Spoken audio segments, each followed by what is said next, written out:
When Ashley and I were growing up, our family was always involved in service work.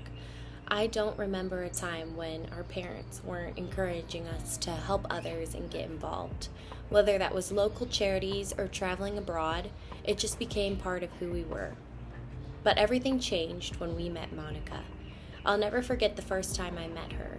She was this sweet, bright-eyed 8-year-old with a love for coloring and soccer. She had a contagious energy and a kindness that you couldn't help but be drawn to.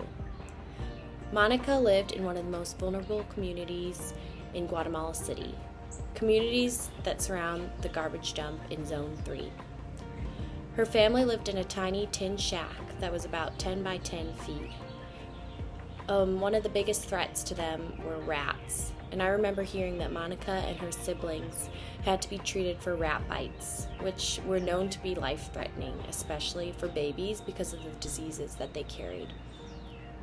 Then we found out Monica's older sister was pregnant, and the baby was going to be born into those same unsafe circumstances.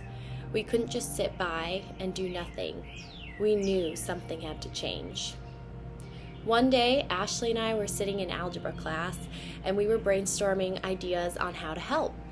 And that's when it hit us. What if we hosted a fashion show fundraiser? We could raise money to build Monica's home. It felt like the perfect idea, something that could not only help them, but also inspire our community to get involved. So we called it Hopes in Style. It was a huge success thanks to the support of family, friends, and a special mentor, Cindy Cowdrey. Not only did we raise enough money to build a home for Monica, but we also raised enough for an additional home. We were blown away by the support that we received. But we didn't stop there. We knew this was just the beginning. We decided to take a group of people from our hometown of Barrington to Guatemala to build the homes and work directly with Potter's House Association, our partner. It was an opportunity for others to experience the impact of giving and serving firsthand. We had 27 people sign up to join us on that first trip, and the impact it had on all of us was life-changing. We worked side by side with the local community and Potter's House to build homes, provide care, and give hope to those who needed it most. That trip planted seeds for something bigger. What started as a simple fundraiser turned into something so much more powerful. Hopes In became an organization focused on empowering people through service, both here, at home, and abroad, with a mission to empower families living in Guatemala and help develop the next generation of humanitarian leaders.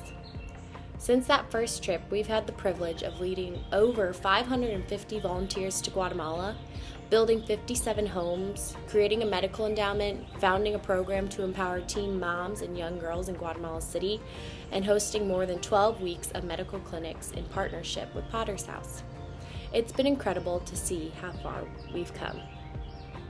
What started as a simple idea in algebra class has turned into a movement. Hopes In continues to grow, and every day I am more inspired by the volunteers and the communities we serve. Together, we are creating a more empowered generation of humanitarians and working towards a more hopeful future for Guatemala. When I look back on everything we've done, I can't help but feel an overwhelming sense of gratitude. We've been able to make a real difference, not just in the lives of those in Guatemala, but in the lives of everyone who's been part of this journey. Hopes In is about more than just building homes. It's about building relationships, creating change, and sharing hope. Together, we can continue to make a difference.